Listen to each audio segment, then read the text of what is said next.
Judge Morgan, good morning. Thank you for inviting us into your home in sunny Florida to talk about your memories with the Dauphin County Bar Association.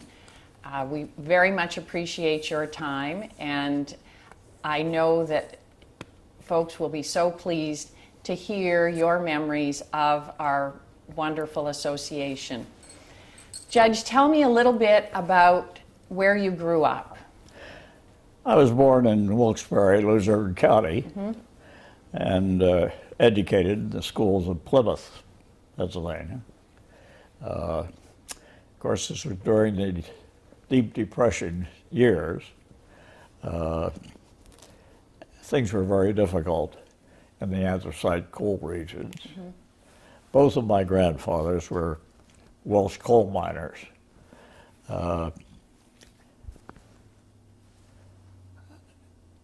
In high school, I tried to play a little football and got hurt. Decided to do other things, dramatics and writing, oratory, things of that sort. Where did you go to your undergraduate? I went to Dickinson College, which is a story itself. I had an English teacher in high school who was also the football coach. And he had obtained a position at Dickinson College in Carlisle to coach and teach. And decided that, along with a couple of other fellows, he would take us to college with him. So I matriculated, of course, in the fall of 41. I had graduated from Plymouth High School in June of 41. And of course, December came along and things changed a great deal. Now, I know that you were in the service. Did you have to leave Dickinson College to go into the service and interrupt your undergraduate education?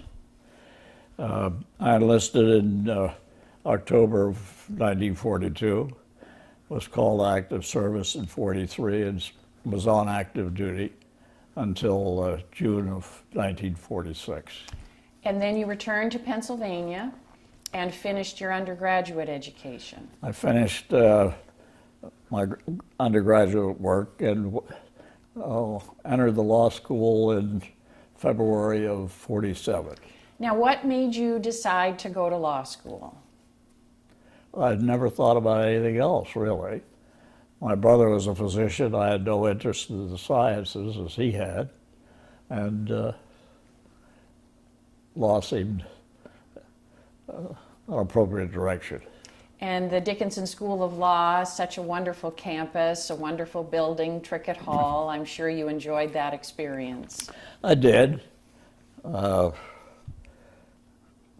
course, got involved in law school activities, the Res Ipsa Loquitur, which is the name of the yearbook, and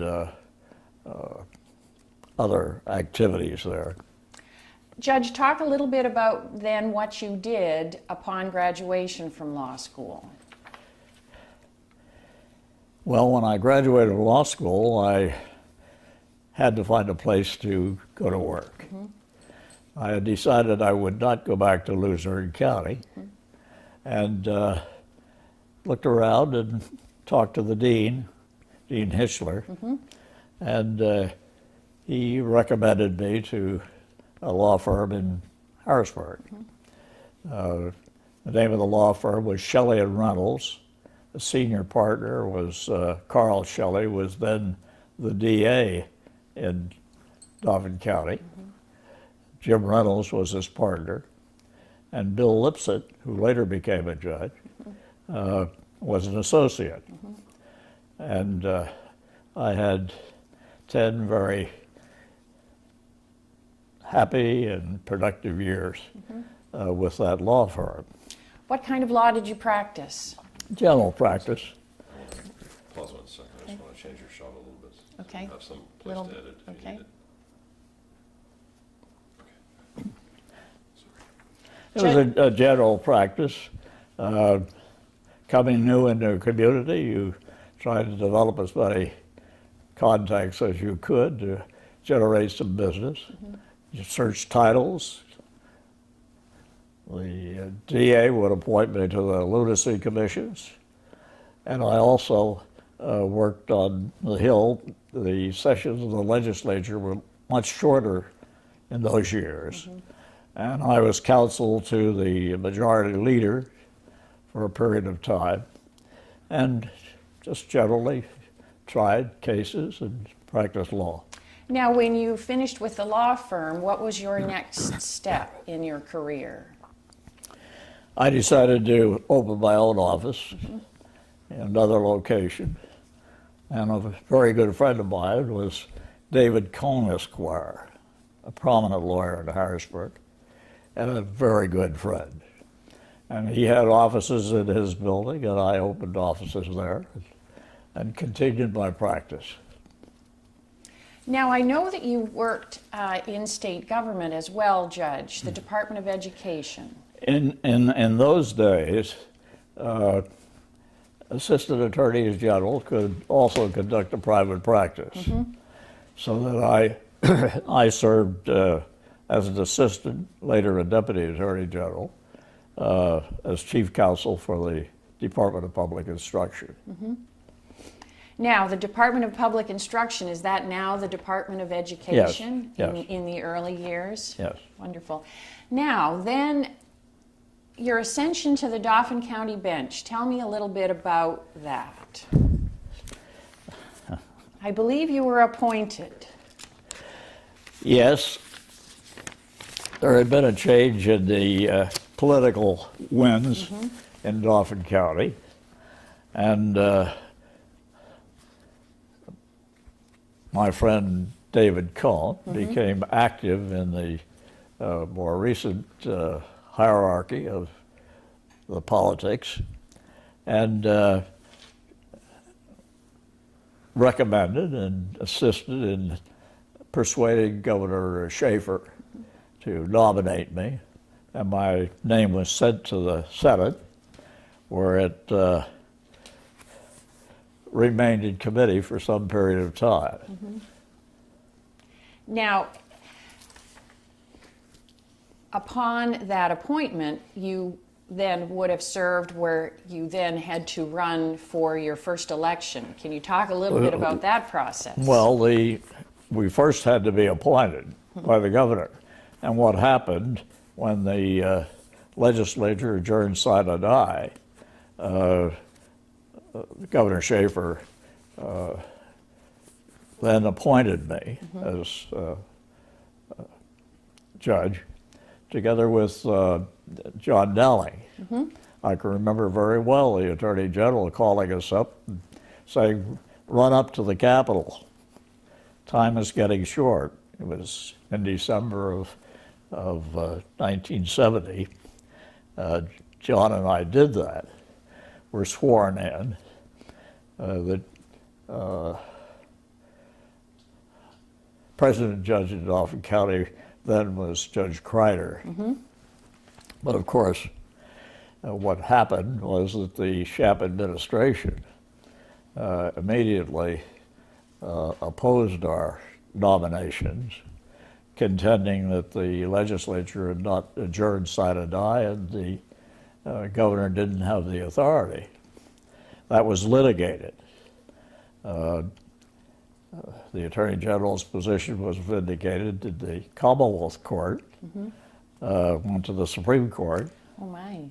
where it was a split decision, and the Commonwealth Court opinion prevailed. So that John Dowling and I were able to occupy our chambers in the Dauphin County Courthouse. During that litigation, Judge Kreider did not give us any assignments because of some uncertainty as to whether we would ultimately prevail. We did, and of course also ran for election in '71 along with Richard Wickersham. Do you have any memorable cases that you might want to talk about? Of course, there are some memorable cases, but I had a particular philosophy about that kind of issue because every case is extremely important to the litigants, to the lawyers. The jury should be as interested as they are in the outcome, and so that the interest is really focused on what happens in that arena called the courtroom. Of course, I had probably not less than 10 death cases in which the district attorney was seeking the death penalty, which never was imposed by any jury in any of the cases I had, but the stark horror and drama of those cases established their own memories. And of course, my involvement, I was no longer an active judge, except on retirement. And Judge, who was then the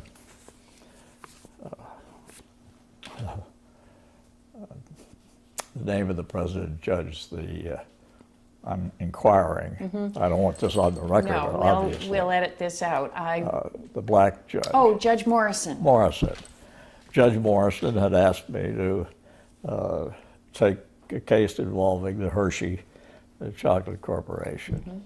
I had handled a number of other matters earlier in my career having to do with issues with the trust.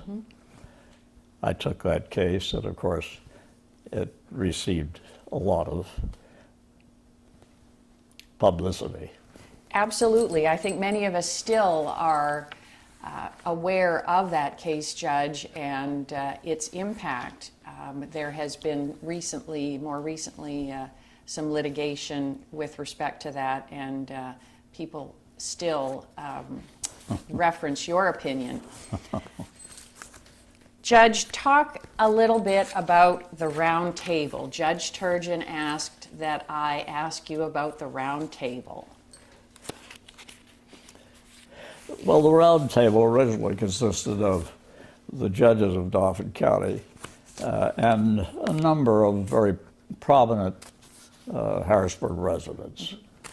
And they met regularly at the Harrisburger Hotel, or Penn Harris. It was Penn Harris Hotel. And it was rather interesting that until the litigation confirmed that Judge Dowling and I would ultimately sit on the Dauphin County bench, we were not invited to attend the meetings of the round table. Once the favorable opinion came down, and it appeared that we would indeed have chambers in the courthouse, we were invited to the round table. And it was ultimately, it consisted more of the judges, including the federal judges, as it still does today. And it was just a very companionable group that met regularly to chat, and discuss current issues.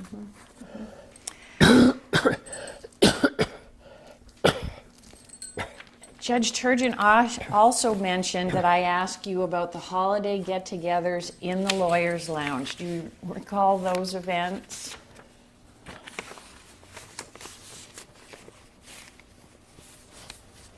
The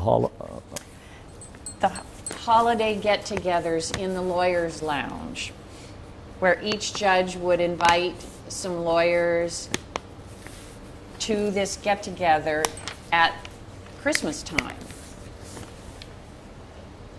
Candidly, I don't recall. All right, that's that, all right. So That's all right. you might eliminate that. Judge, any advice that you have for young lawyers today? I don't have any detailed advice to young lawyers because I think law school and publications of the Pennsylvania Bar Association are very comprehensive as to what's expected of them in almost all aspects of their practice. I think that there came a time in the course of practice before my court where a different atmosphere prevailed in the courtroom. I think my view of it was that it probably started around the time and they established an office of legal aid and a public defender. I don't mean to suggest that it was a rude or discourteous attitude or atmosphere, but it was a much more aggressive,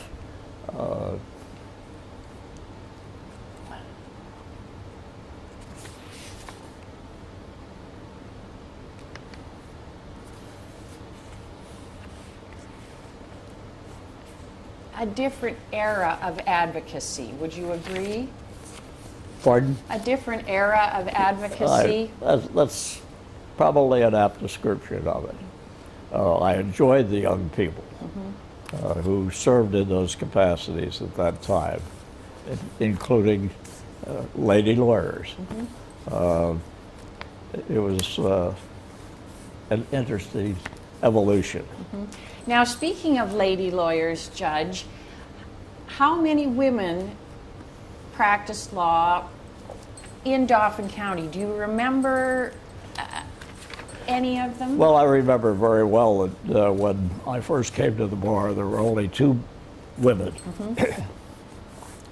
Henrietta Wickybeck, excuse me, and the name of the lawyer who was not quite as active in general practice as Henrietta was, but there were only just the two. And of course, as has probably been mentioned to you, when the bar banquets were scheduled, a box of candy was sent to the lady lawyers, and they were not invited to attend. Charlie Stone and Len Tintner both told me that story. Right.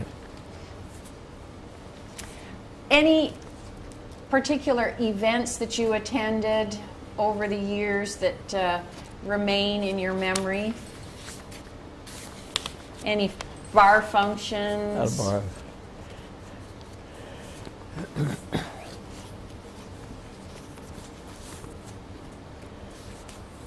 Well, of course, the group of lawyers that came to the bar in the years between 47 and 49, and there were a number that came at that time whose educations had been interrupted, but were somewhat older than would normally be expected of recent graduates. And the Bar Association in Dauphin County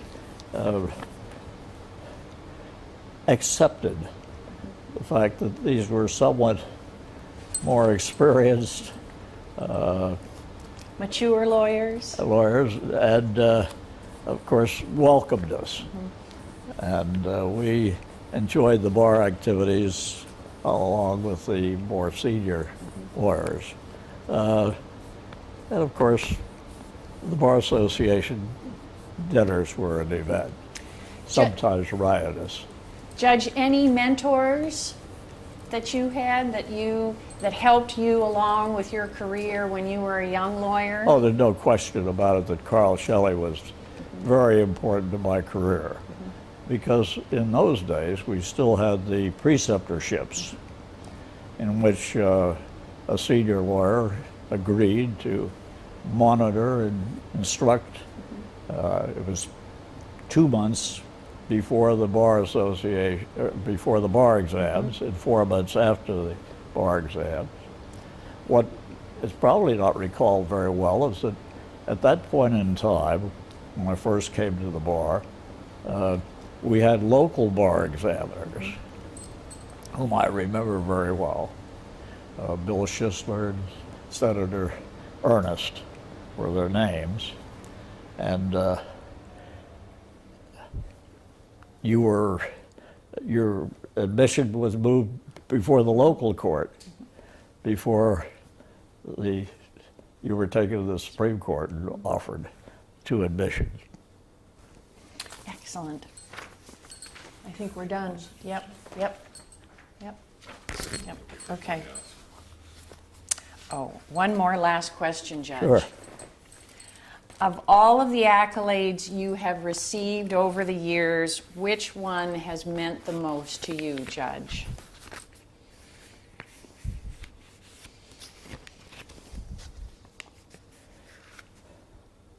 Well, serving on the court of Dauphin, common pleas of Dauphin County, and being the president judge for some period of time, and my associations with my colleagues there. Excellent. Very good. Thank you, Judge. That's it? That's it. Okay. That's excellent, Judge. I think we'll get some beautiful